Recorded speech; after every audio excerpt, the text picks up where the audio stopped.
Hello students, welcome to all of you in my YouTube channel sir ji की पाठशाला 0.1। Students, जैसा कि आप जानते हैं, मैंने पार्ट फर्स्ट क्लास 7th के chapter number 4 acid base and salt के पार्ट फर्स्ट वीडियो में आपको एसिड, बेस और इंडिकेटर के बारे में बताया था। आज उसी चैप्टर का पार्ट सेकंड वीडियो है, जिसमें हम आपको बताने वाले हैं what is neutralisation, what is neutralisation in everyday life and जो मेन टॉपिक होने वाला है आज की इस वीडियो का वो है एसिड रेन। तो वीडियो को पूरा देखिएगा, इसके बिल्कुल भी मत करिएगा, क्योंकि आज का जो वीडियो है वो बहुत ही ज़्यादा इंटरेस्टिंग होने वाला है। तो आइए चलते हैं आज के इस सेशन की शुरू। आज के सेशन में जो फर्स्ट टॉपिक है वो है न्यूट्रलाइजेशन। तो आइए जानते हैं न्यूट्रलाइजेशन क्या होता है। When an acidic solution is mixes with a basic solution, जब एसिडिक सॉल्यूशन को हम किसी बेसिक सॉल्यूशन के साथ क्या करते हैं, मिक्स करते हैं, तो both the solution loss it's acidic and basic nature. दोनों ही सॉल्यूशन जो होते हैं वो अपने एसिडिक और बेसिक नेचर को क्या कर देते हैं, खो देते हैं। The resulting solution is neither acidic nor basic. जो रिजल्टिंग सॉल्यूशन है वो ना तो एसिडिक रह जाता है ना ही basic. This process is known as neutralisation. इस प्रोसेस को हम क्या कहते हैं, न्यूट्रलाइजेशन। आइए इसको एक एग्जांपल से समझते हैं। न्यूट्रलाइजेशन में जो वर्क कर रहा है वो क्या है, एसिड, और जो दूसरा है वो है बेस। एसिड का नेचर होता है वो होता है एसिडिक, और जो बेस होता है उसका नेचर होता है बेसिक। यहाँ पर हम एक एसिड ले रहे हैं जिसका नेम है HCl, और जो एक बेस है वो है NaOH। जब हम HCl और NaOH इनकी आपस में रिएक्शन कराते हैं तो रिएक्शन कराने पे जो हमको सब्सटेंस मिलता है वो मिलता है NaCl प्लस H2O। अब यहाँ पर जो NaCl है उसको हम बोलते हैं सोडियम क्लोराइड। ओके, क्या बोलते हैं, सोडियम क्लोराइड। और ये H2O जो है उसको हम बोलते हैं वाटर। यहाँ पर जो सोडियम क्लोराइड है इसको हम कॉमन लैंग्वेज में बोलते हैं सॉल्ट। क्या बोलते हैं, सॉल्ट। तो अगर कोई आपसे पूछता है कि सॉल्ट का फॉर्मूला बताइए तो आप सॉल्ट का फॉर्मूला NaCl ही बताएंगे। ओके, अब आइए पूरी कंप्लीट प्रोसेस को समझते हैं। यहाँ पर जो प्रोसेस है उसमें हमने जो लिया है वो है एसिड। ओके, क्या लिया है, एसिड लिया है। अब ये जब एसिड जो है वो किसके साथ रिएक्ट करता है, बेस के साथ रिएक्ट करता है। तो एसिड जब बेस के साथ रिएक्ट करता है तो ये जो एसिड है वो अपना एसिडिक नेचर और बेस जो है वो अपना बेसिक नेचर क्या कर देते हैं, लॉस कर देते हैं। ओके, तो एसिड अपना एसिडिक नेचर और बेस अपना बेसिक नेचर क्या कर देते हैं, लॉस कर देते हैं। यहाँ पर जो एसिड है HCl वो रिएक्ट कर रहा है NaOH के साथ। तो HCl एसिड है, NaOH बेस है। जब आपस में इसको आपने मिक्स किया, रिएक्ट कराया, तो जो बनने वाला सब्सटेंस है वो NaCl, सोडियम क्लोराइड और वाटर है। तो इससे हमको एक और चीज़ पता चलती है कि न्यूट्रलाइजेशन की प्रोसेस में जो रिजल्टेंट प्रोडक्ट होता है उसमें साल्ट और वाटर ऑब्टेन होता है। साल्ट और वाटर हमको देखने को मिलते हैं। तो ये प्रोसेस थी आपकी न्यूट्रलाइजेशन की। आइए आगे देखते हैं।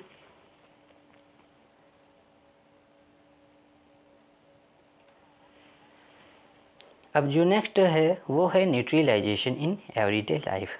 एवरीडे लाइफ में न्यूट्रलाइजेशन कैसे, आइए उसको समझते हैं। सबसे पहला जो दिया गया है indigestion. Our stomach contains hydrochloric acid. हमारा जो स्टमक है उसमें क्या चीज़ होता है, हाइड्रोक्लोरिक एसिड। हाइड्रोक्लोरिक एसिड का फॉर्मूला होता है HCl। ओके, ये क्या है, हेल्प करता है डाइजेस्ट फूड। डाइजेस्ट फूड, ये फूड के डाइजेशन में हमारी हेल्प करता है। But too much of acid, लेकिन इसी एसिड की अगर क्वांटिटी क्या हो जाए, टू मच हो जाए, बहुत ही ज़्यादा हो जाए, तो कॉजेस इंडाइजेशन। तो इसका जो मेन कॉज हो सकता है वो हो सकता है क्या, इससे जो आपको इफ़ेक्ट पड़ेगा वो इंडाइजेशन पर इफ़ेक्ट पड़ेगा, इंडाइजेशन हो जाएगा। अब इंडाइजेशन जो है उसको हम बोलते हैं ओबेसिटी। क्या बोलते हैं? ओबेसिटी। तो ओबेसिटी भी कह सकते हैं, इंडाइजेशन भी कह सकते हैं। अब जब हमें प्रॉब्लम हो गई है इंडाइजेशन की, तो कुछ ना कुछ तो हमको इसका ट्रीटमेंट करना ही पड़ेगा। तो आइए उसको समझते हैं, कैसे हम इसको ट्रीटमेंट कर सकते हैं इसका। Sometimes indigestion is painful. कभी कभी इंडाइजेशन बहुत ही ज़्यादा दर्दनाक होता है, बहुत ही ज़्यादा हमें पेन होता है उसमें। To relieve indigestion we take an antacid. हम इस इंडाइजेशन से रिलीफ पाने के लिए किसका यूज करते हैं? एंटासिड। अब यहाँ पर एक सब्सटेंस आया है, यहाँ पर सॉरी सब्सटेंस नहीं, एक टर्म आया है एंटासिड। तो ये एंटासिड क्या है उसको समझते हैं। एंटासिड आपके वो सब्सटेंस होते हैं जो एसिड के इफ़ेक्ट को क्या कर देते हैं? रिड्यूस कर देते हैं। जो एसिड के इफ़ेक्ट को रिड्यूस कर देते हैं वो आपके एंटासिड कहलाते हैं। यहाँ पर जो हमने आपको एग्जांपल दिया है एंटासिड में, वो है मिल्क ऑफ मैग्नीशिया। क्या है? Milk of magnesia. ओके, तो ये मिल्क ऑफ मैग्नीशिया, इसमें जो है मैग्नीशियम हाइड्रोक्साइड प्रेजेंट होता है। क्या प्रेजेंट होता है? Magnesium hydroxide. अब ये हाइड्रोक्साइड, जो मैग्नीशियम हाइड्रोक्साइड है, ये क्या है? बेस है आपका। ये क्या है? बेस है, जो कि न्यूट्रलाइज कर देगा। क्या कर देगा? न्यूट्रलाइज कर देगा किसके इफ़ेक्ट को? HCl, जो आपका हाई अमाउंट में फॉर्म हुआ है। तो हाई अमाउंट में जो HCl फॉर्म हुआ है उसके इफ़ेक्ट को ये क्या कर देगा? न्यूट्रलाइज कर देगा। चलिए मिल्क ऑफ मैग्नीशिया को एक अदर वे में समझते हैं। जनरल सा आपने अगर देखा होगा कि अगर आपको स्टमक पेन होता है या फिर ओबेसिटी हो जाती है, तो उसके ट्रीटमेंट के लिए मार्केट में आप जब जाते हो तो एक प्रोडक्ट मिलता है और उस प्रोडक्ट का नाम है इनो। क्या नाम है? इनो। तो इनो जो है उसको आप वाटर में डिज़ोल्व करते हैं और वाटर में डिज़ोल्व करने के बाद फिर आप उसको इनटेक करते हैं। तो आपने देखा होगा जब आप जैसे ही वाटर में उसको डिज़ोल्व करते हैं तो वो कैसा झाग देता है। तो जब इस टाइप का नेचर आपको कहीं पर देखने को मिले तो इसका मतलब वहाँ पर आपका क्या है? बेस है। तो यहाँ पर जो मिल्क ऑफ मैग्नीशिया जिसमें मैग्नीशियम हाइड्रोक्साइड है वो भी बेस है और इनो भी क्या है? बेस है, जो कि स्टमक के अंदर जा कर के जो हाई अमाउंट में, एक्सेसिव अमाउंट में जो हाइड्रोक्लोरिक एसिड है उसके इफ़ेक्ट को वो क्या कर देता है? रिड्यूस कर देता है। तो देखा ना आपने हमारी एवरीडे लाइफ में न्यूट्रलाइजेशन कैसे वर्क करता है। आइए कुछ और एग्जांपल लेके देखते हैं। आप यहाँ पर देख रहे हैं एंट दिया है। एंट जो है ant bite. When an ant bite, जब एंट हमें क्या करती है? काटती है। It injects the acidic liquid, तो ये क्या करती है? एक एसिडिक लिक्विड को इंजेक्ट कर देती है हमारी स्किन पे। अब यहाँ पर ये जो एसिडिक लिक्विड है, तो ये जो एसिडिक लिक्विड है इसको हम बोलते हैं फॉर्मिक एसिड। क्या बोलते हैं?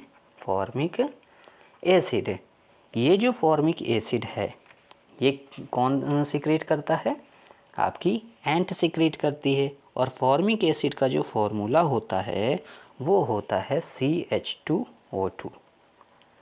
CH2O2 ये आपका फॉर्मूला है किसका? फॉर्मिक एसिड का। तो जब एंट हमारी बॉडी में हमारी स्किन पे फॉर्मिक एसिड रिलीज़ कर देती है तो वहाँ पर छोटे छोटे से क्या हो जाते हैं? दाने हो जाते हैं, इन्फेक्शन हो जाता है। The effect of acid can neutralised bye rubbing moist baking soda. तो इस एसिड के इफ़ेक्ट को न्यूट्रलाइज करने के लिए हम एक सब्सटेंस का यूज करते हैं और उस सब्सटेंस का नाम है बेकिंग सोडा। क्या है? Baking soda. बेकिंग सोडा को हम बोलते हैं सोडियम हाइड्रोजन कार्बोनेट। क्या बोलते हैं? Sodium hydrogen carbonate.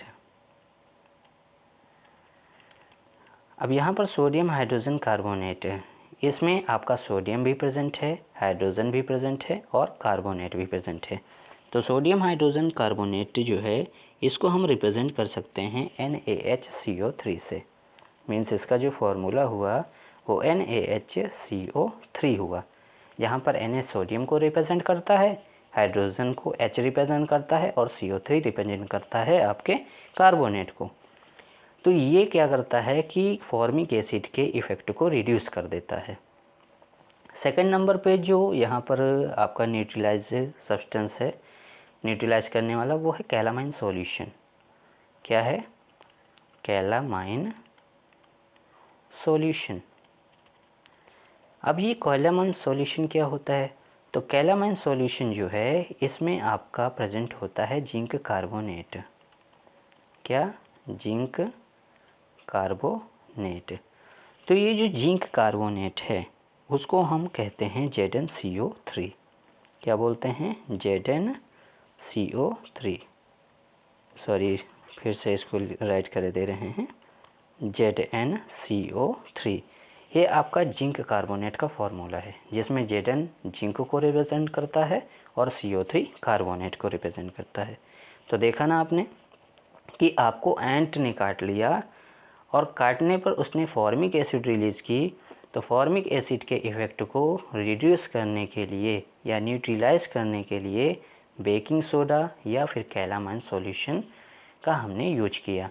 तो ये हमारी डेली लाइफ में होने वाली इंसिडेंट हैं जिसको हमने ज़रूर देखा है। अब यहाँ पर जो एंट है, यहाँ पर एक एक्स्ट्रा जानकारी, एक्स्ट्रा नॉलेज हम आपको देना चाहेंगे कि जो एंट है उसके हाउस को क्या कहते हैं? तो एंट के हाउस को जो है हम बोलते हैं एंथिल। क्या बोलते हैं? एंथिल बोलते हैं। एंट के हाउस को एंथिल बोला जाता है। चलिए आगे देखते हैं।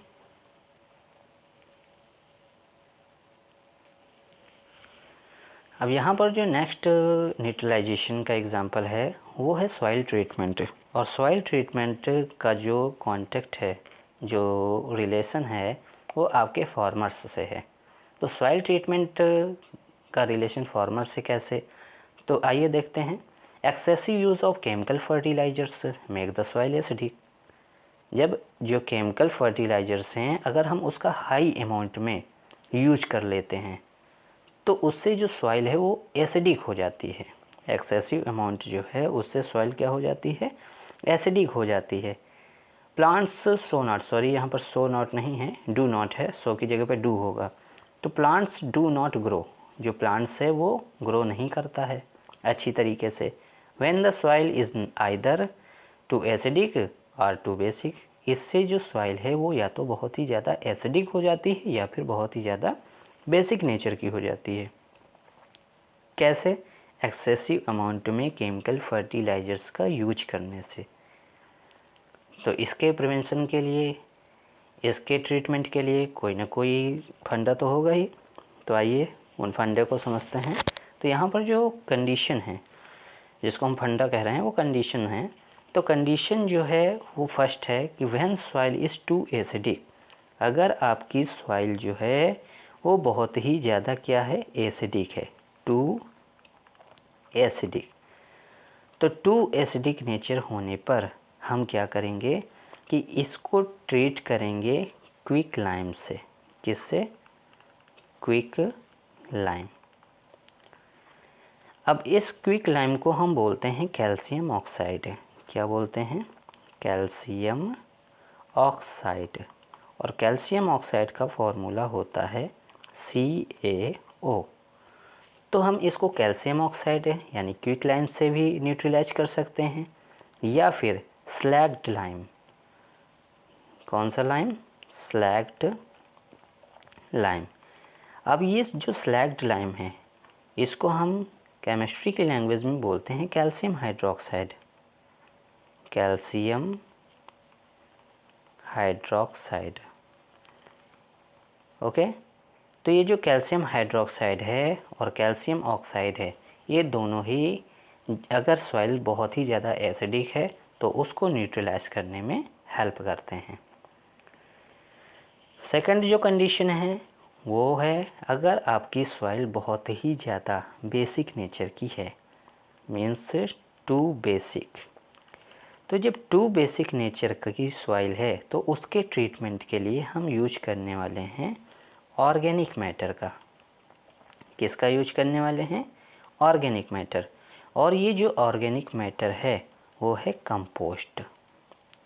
ये ज़रूरी नहीं कि ऑर्गेनिक मैटर जो है वो केवल और केवल कंपोस्ट ही है। ऑर्गेनिक मैटर वो सारे मैटर हैं जिसमें आपका कार्बन प्रेजेंट होता है, उसको हम बोलते हैं ऑर्गेनिक मैटर। तो ऑर्गेनिक मैटर जो है वो यहाँ पर हमने लिया है कंपोस्ट, और कंपोस्ट जो है हमको मिलती है किससे?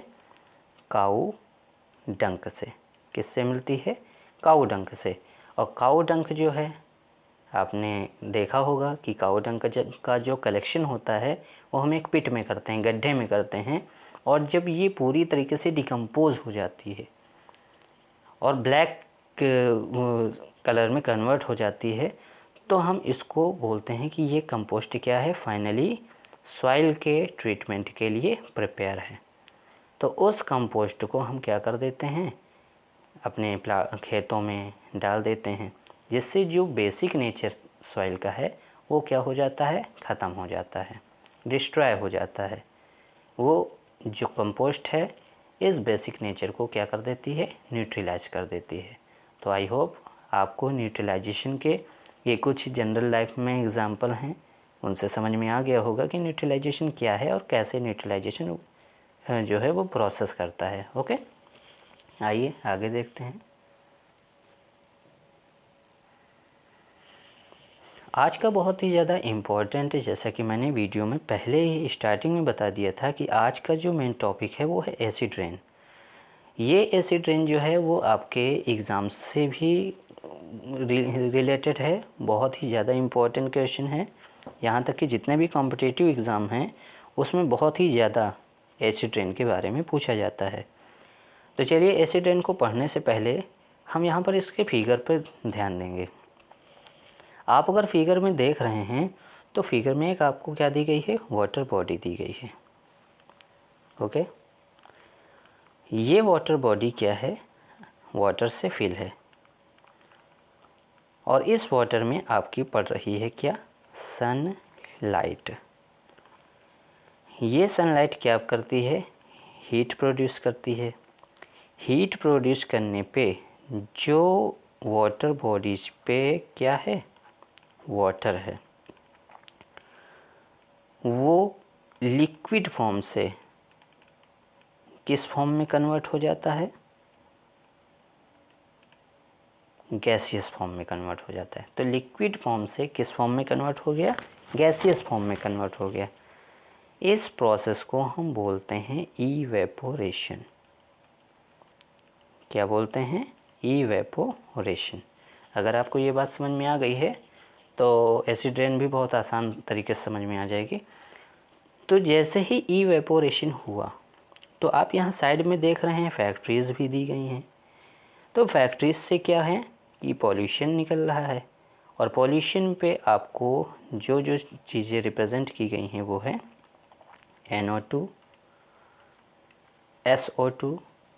ये आप देख रहे हो NO2। NO2 को बोलते हैं हम nitrogen die oxide.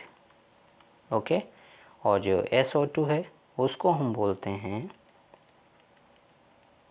Sulphur die oxide. तो NO2 नाइट्रोजन डाइऑक्साइड और SO2 ये क्या है? Sulphur dioxide. ये क्या है? रिलीज़ हो रही है, जो कि जाकर के हमारे एटमॉस्फेयर पे जाकर के स्टोर होती है और क्लाउड का फॉर्मेशन करती है। जब ज़्यादा हीट प्रोड्यूस हो जाती है तो ये जो आपके क्लाउड हैं ये क्या कर देते हैं, रेन कर देते हैं, बारिश कर। तो बारिश जब करते हैं तो यही जो NO2 है और SO2, ये आपको देख रहे होंगे रेन के साथ जो चीज़ शो की गई है वो है H2SO4 और HNO3, इसमें कन्वर्ट हो जाता है। जो H2SO4 है उसको हम बोलते हैं सल्फ्यूरिक एसिड। क्या बोलते हैं, सल्फ्यूरिक एसिड। ये सल्फ़र डाइऑक्साइड के वाटर के साथ मिक्स होने पर फॉर्म एसिड है, ओके। और HNO3 जो है वो नाइट्रोजन डाइऑक्साइड के साथ फॉर्म हो रहा है। तो ये कुछ चेंजमेंट हैं जो इस एसिड रेन पे होते हैं। तो आइए अब इसको समझते हैं डिटेल पे।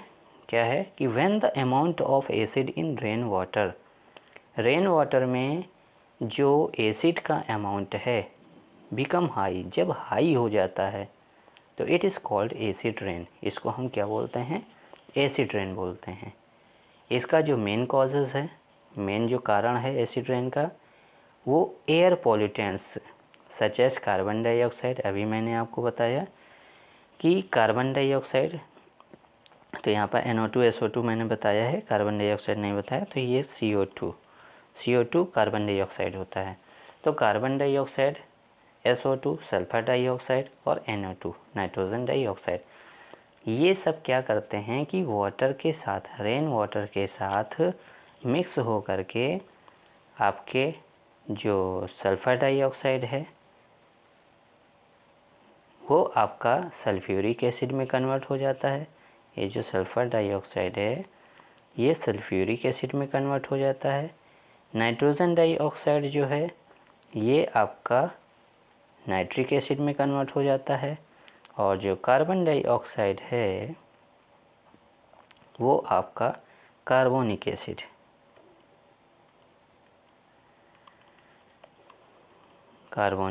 में कन्वर्ट हो जाता है, ओके। तो अब यहाँ पर हम बात करने वाले हैं कि जो कार्बोनिक एसिड है वो किससे फॉर्म हो रहा है, कार्बन डाइऑक्साइड से। तो जो कार्बोनिक एसिड है उसका जो फॉर्मूला होता है वो होता है H2CO3। क्या होता है, H2CO3। ये आपके कार्बोनिक एसिड का फॉर्मूला है। तो समझ में आ गया कि जो एसिड रेन है वो जो एयर पॉल्यूटेंट्स होते हैं जब एटमॉस्फेयर पे जाते हैं तो एटमॉस्फेयर में जाने के बाद हीट प्रोड्यूस करते हैं, क्लाउड का फॉर्मेशन होता है। यही क्लाउड क्या करते हैं, जब रेनिंग करते हैं तो नाइट्रोजन डाइऑक्साइड नाइट्रिक एसिड में, सल्फ़र डाइऑक्साइड सल्फ्यूरिक एसिड में, कार्बन डाइऑक्साइड कार्बोनिक एसिड में कन्वर्ट हो जाता है, जो कि हमारे लिए बहुत ही ज़्यादा हार्मफुल है। आइए और देखते हैं एसिड रेन में क्या चीज़ आप सीखने को पाते हैं। यहाँ पर दिया गया है कि bad effect of acid rain. Acid rain के बैड इफ़ेक्ट क्या हैं।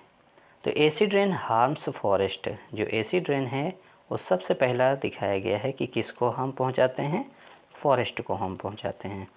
अब ये जो फॉरेस्ट है आप साइड में देख पा रहे हैं कि जो फॉरेस्ट है वो पूरी तरीके से क्या हो चुका है, डिस्ट्रॉय हो चुका है। और इसके डिस्ट्रॉय होने का मेन रीज़न है एसिड रेन। सेकंड जो है acid rain damages lakhs and streams. Acid rain जो हैं आपकी जो लैक्स हैं उनको भी डैमेजेस कर सकता है। ये ज़रूरी नहीं कि लैक्स और स्ट्रीम्स को ही डैमेज करें, जितनी भी वाटर बॉडीज़ हैं अगर एसिड रेन हुई तो वो एसिड रेन की वजह से इन्फेक्टेड हो जाती हैं। अब यहाँ पर एसिड रेन का लैक्स में भी आप एग्ज़ाम्पल देख सकते हो कि आप क्या देख पा रहे हो कि जो आपकी लैक्स दिख रही है, जो रिवर दिख रही है, उसमें साइड में कितनी सारी फिशेस हैं जो डेड कंडीशन पे हैं। तो इनके डेड होने का जो मेन रीज़न है वो एसिड रेन है। तो इस टाइप से वाटर बॉडीज़ एसिड रेन से इन्फेक्टेड हो जाती हैं। Third, acid rain damages buildings. जो एसिड रेन है वो बिल्डिंग्स को भी क्या कर सकती हैं, डैमेज कर देती हैं। तो जो बिल्डिंग है उनको डैमेज करने में कैसे हेल्प करती हैं, एसिड रेन हुई उससे एसिड रिलीज़ हुआ, ये जा कर के ऑब्जेक्ट में पड़ता है और ऑब्जेक्ट क्या हो जाता है, इन्फेक्टेड हो जाता है। आप यहाँ पर देख पा रहे हैं कि ताजमहल मोस्टली बच्चों ने ताजमहल देखा होगा, और जिन्होंने नहीं देखा तो उन्होंने बुक्स वगैरह में भी देखा होगा। और आप हमेशा पढ़ते आ रहे हैं कि जो ताजमहल है वो वाइट मार्बल से बना हुआ है। तो यहाँ पर मैंने 2 कंडीशन दिखाई हैं, एक देन और एक नाउ। देन में आप देख रहे हो पूरा का पूरा जो ताजमहल है उसकी जो कंडीशन है वो कैसी है, वाइट है, ओके। और जो नाउ है उसमें आप देख पा रहे हो येलोइश कंडीशन हो गई है। कौन सी कंडीशन हो गई है, येलोइश कलर की हो गई है।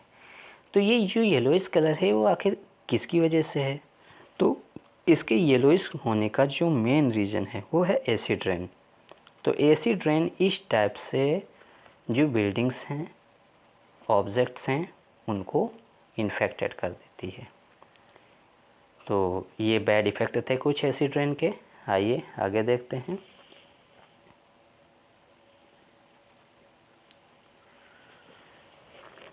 अब यहाँ पर आप देख रहे हैं कि लिखा है कि how can we avoid acid rain, हम एसिड रेन को अवॉइड कैसे कर सकते हैं। तो filter the detoxify the water used by the factories before returning it to the reverse.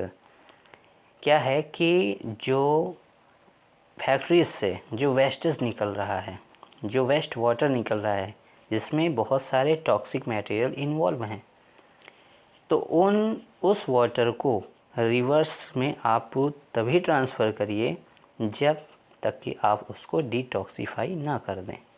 तो सबसे पहले कंडीशन की वाटर को आपको डिटॉक्सिफाई करना है एंड देन उसको रिवर में भेजना है। इस टाइप से हम एसिड रेन से एसिड रेन को अवॉइड कर सकते हैं। Second, reduce the emission of pollutant gases by industry. आपने देखा होगा कई सारी ऐसी भी इंडस्ट्री हैं जहाँ पर पॉल्यूटेंट के फॉर्म में गैसेस रिड्यूस होती हैं। तो उन गैसेस के इमिशन को हमें क्या करना होगा, कम करना होगा, उन गैसेस को रिड्यूस करना होगा। एक ये दूसरा तरीका हो गया। थर्ड है encourage the production and use of renewable energy instead of fossil fuels. किसी भी चीज़ के प्रोडक्शन के लिए फॉसिल्स फ्यूल की जगह पर हम रिन्यूएबल एनर्जी का क्या करेंगे, यूज करेंगे। तो उससे भी पॉल्यूशन नहीं फैलेगा, और जब पॉल्यूशन नहीं फैलेगा तो एसिड रेन नहीं होगी। तो एक ये तरीका है। और जो लास्ट तरीका है वो है reduce the energy consumption of factories and companies. वही चीज़ है कि आपको जो एनर्जी कंजम्पशन है फैक्ट्रीज़ में, जो एनर्जी का कंजम्पशन हो रहा है उसको आपको कम करना है। तो कुछ ये तरीके थे जहां हम एसिड रेन को अवॉइड कर सकते हैं जिनके द्वारा। तो आई होप आपको ये वीडियो बहुत ही ज़्यादा पसंद आया होगा। अगर आपको पसंद आया है तो बहुत अच्छी बात है। तब तक के लिए मिलते हैं नेक्स्ट वीडियो में। Thanks for watching video.